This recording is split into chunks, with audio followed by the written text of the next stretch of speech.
Hi, I'm Deborah from Caribbean Academy. Today I want to share a simple secret to make caregiving easier for many years, not just for a few months. Caring for someone with memory loss or health problems is a big job. You may feel tired, worried, or like you must be very strong all of the time. But the secret is this: you don't have to do everything alone, and you don't need to be a hero. What really helps is having a plan and thinking ahead. In this clip, I will show you small, easy ways to help you feel calmer, more steady, and to protect your own health too. Many people think caregiving is like a short race. They say, let me just get through this week, or let me just manage this one problem. But caregiving is often more like a marathon. It can last for many years. When we don't plan for this long journey, three things often happen. One, the caregiver gets very tired and burned out. Two, the person being cared for does not get calm, steady care.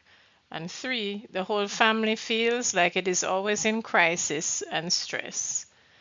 I don't want that for you. So let's look at a new way to think about caregiving. Think of caregiving like a table with four legs. If one leg is weak, the whole table wobbles. If all four legs are strong, the table can stand steady. The four legs or four big steps are: 1. A clear picture, understanding what's going on. 2. Simple routines, making daily life easier. 3. Sharing the load, building your support circle. And 4. Taking care of you, protecting your own health. You don't have to fix all four at once. We'll go through them one by one. The first step is to get a clear picture. A clear picture helps you move from guessing to planning. You need to understand what is going on, what may happen next, and what you can handle safely. You can ask the doctor clear questions like, what do you think will happen in the next 6 to 12 months? And what are the early warning signs that I need to get in touch with you, or this is an emergency? Write things down. Make a list of the daily jobs you do: bathing, meals, tablets, clinic visits, money things. When you see it on paper, it feels like a map, not a fog. And know your limits. Ask yourself, where am I already tired? And what feels too much for me? This clear picture is the first part of your plan. The second step is to build simple routines. A routine is just a helpful pattern that you repeat. You do the same helpful things in the same way most days. This helps you move from chaos to a gentle rhythm that feels calmer for everyone. You can make a daily routine. Try to keep wake up time, meal times, tablet times, rest, and bedtime almost the same every day. Make a tablet routine.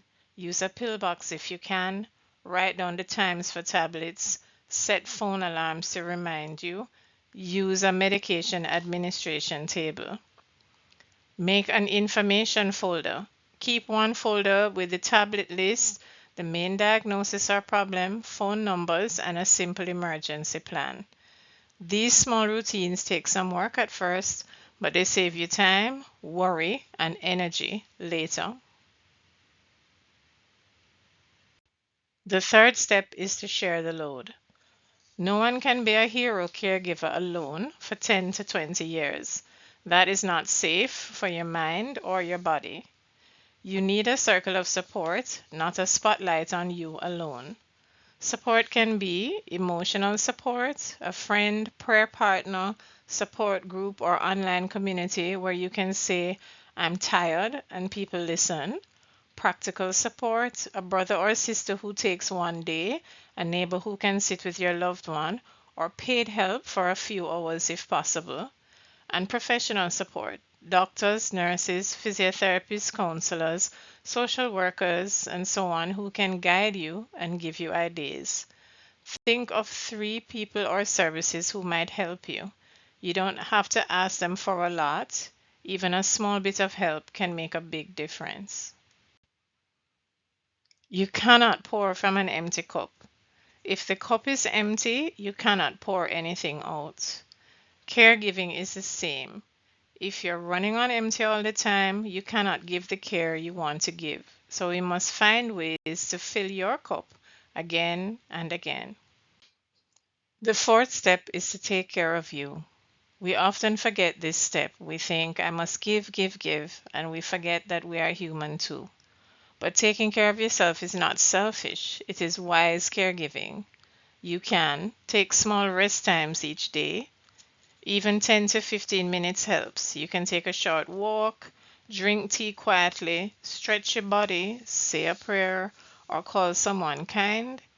You can watch your health, notice your sleep and your mood, notice if you feel pain or if your heart feels heavy or jumps. These are all signs that your body is talking to you. And set limits. It's okay to say, I can do this part, but I cannot safely do that part alone.